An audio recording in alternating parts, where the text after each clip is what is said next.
We got plenty of them back there. If you need one, just raise your hand. We're going to be in John chapter 5.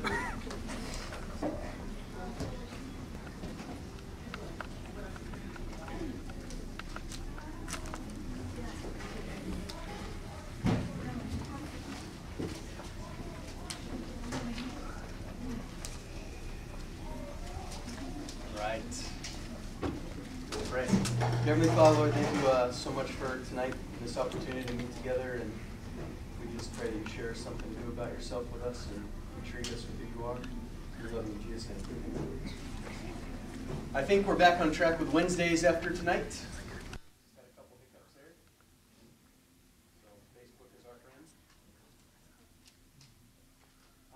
Any questions about last week? Is there anything that stood out that kind of I want, as we go through the book of John, kind of it be more like a journey we take together, trying to understand the times in which they were, because if you try to interpret them with your mind today, it's not going to work out.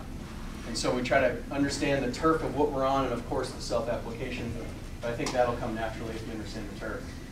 So in John chapter 4, what was kind of what was the deal? Anybody remember? Jesus, I'll throw out an idea. Jesus meets this woman at the well. What was her story? She had been divorced like 4 times or something. 5 times? 5 times. She was on her 5th partner, but wasn't married. Okay. Socially acceptable in her day? No. We can infer with her attitude and perhaps maybe the issues, because she would go in the heat of the day and get her water, which is interesting. And it's funny that Jesus, out of all the things he could have been doing, chose to go through Samaria, which was a story in its own. And he would come through and sit at this well, which he had every right to do. And he chooses the heat of the day, and he also chooses to send his boys for a ride. And I hope that maybe you guys went home and tried to identify with why he would send his boys for a ride, to go grocery shopping, why he chose to meet with this woman. And I had a great personal experience the very next day after I taught this, and it was horrible. I was at just a pretty rough gas station in a bad part of town, and I was working there doing work, and this girl pulled up, and I just went on a Judge Orama. And I'm seeing her and the way she pulled in and just where she parked, and I'm judging. I'm like, that's not even a spot. What the heck's this girl's problem? My station, you don't do that. You know, I'm just ridiculous. I don't even like myself thinking about this.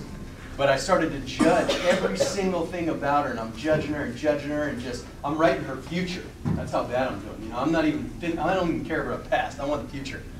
And I'm just ripping her to shreds, and I'm looking, and it's almost like God had his hand right here, because I'm just, all I can see is what I want to see.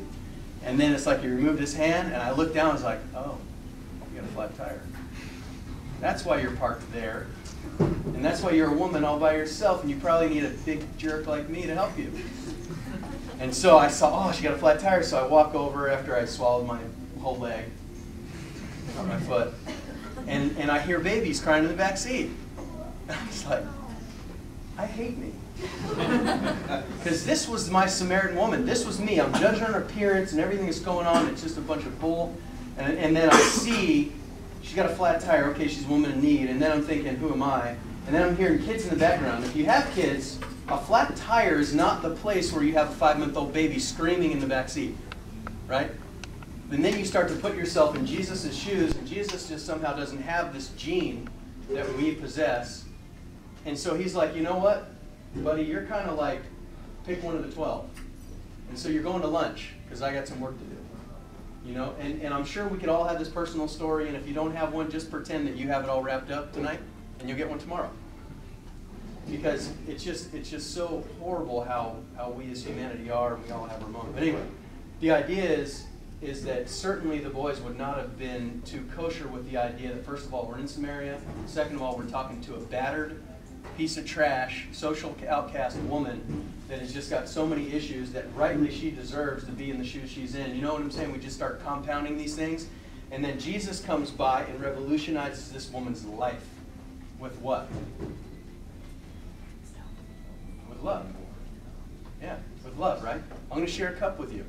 And that's confusing because Jesus, you're a Jew. Jews don't do this stuff. And then you start to realize this is how we should communicate with the people that we're not sure about and all these different things. And so, no prerequisite, none of these things. He came up and just began to share time with this woman and be with her. She was the wrong part of town, the wrong type of person. Jesus really shouldn't have been with her. And he comes and revolutionizes this woman, and this woman comes and revolutionizes the town.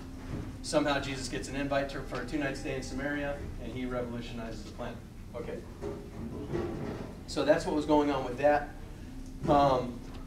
Anything else? Many Samaritans believe. I guess that's kind of the gist of the deal. I'm sure there's more. Anybody else? Okay. All right, so now we're going to be heading to the Jerusalem area. And it says, and feel free to comment, because this is, like I said, we don't have to get anywhere fast, you know.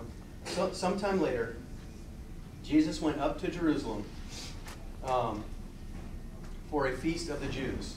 Now there is in Jerusalem near the sheep gate a pool, which in Aramaic is called Bethesda, and which is surrounded by 5 covered colonnades. Here is a great number of disabled people. Here a great number of disabled people used to lie, the blind, the lame, and paralyzed. One who was there had been an invalid for 38 years. When Jesus saw him lying there, he learned that he had been in this condition for a long time, and he asked him, "Do you want to get well?" And so, imagine this. Let's put this in today's terms. If you had this part of area in your town, what would you call it? Yeah, the ghetto. Right? This is the ghetto. This is kind of the part of town, you know what I'm saying? There's people lined up all in the streets, a lot of begging going on, a lot of maimed. This is not the place you enter into the holy city, right? It's also the sheep gate. And so we remember from the Maccabean revolt, we had this serious tightening of no longer will we partake in someone desecrating the temple again. We will start a regime that says, listen, we will protect the law, right? So we start taking this great idea, and all of a sudden, 190 so years later, it's just nuts. So now we're some legalistic piece of trash group that says, you're either with us or against us. We made our own little Messiah, and we don't need yours, right? So Jesus comes in the turf, and you can imagine the heightened of all this tension. Rome is in control. It's not them anymore. You have all this tension going on, and they know the prophecies.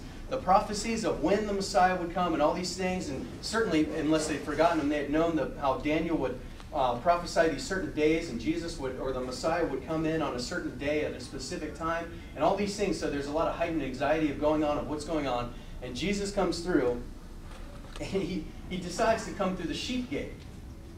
What is a sheep in the realm of being a Pharisee and doing the Lord's work? What would a herder be? Huh? Dirty. They're unclean. So this is an unclean thing where we load these sheep in, we pile drive them in, and they can partake in this water, right? Where all these invalids and just social outcasts hang.